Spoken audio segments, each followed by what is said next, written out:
কথায় আছে অবাগা যেদিকে যায় সাগর শুকিয়ে যায়। অনেক দিন পর ভাবলাম যে একটু কয়েকদিনের ছুটি নিয়ে একটু পাহাড়ের দিকে যাব। অনেক দিন ধরে যাওয়া হচ্ছে না, তো একটু মনটা রিফ্রেশ করা দরকার। ছুটি যদি পাই তাহলে ওইদিকে যাব।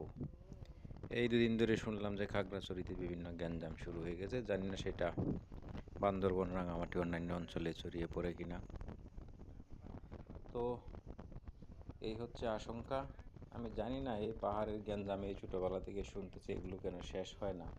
এত ছোট্ট একটি জায়গায় এত দীর্ঘদিন ধরে গ্যাঞ্জাম। বিদেশি শক্তি তো সেখানে থাকবেই, এরা তো প্রত্যেক দেশে আছে, যারা তাদের সুবিধার জন্য বিভিন্ন দলকে উস্কানি দেবে। কিন্তু আমার মনে হয় যে আমাদের যথেষ্ট গাফিলতি রয়েছে। আমাদের আরও সমন্বিত উদ্যোগ নিতে হবে এই সমস্যা সমাধানের জন্য, তবে এর সমাধান সম্ভব।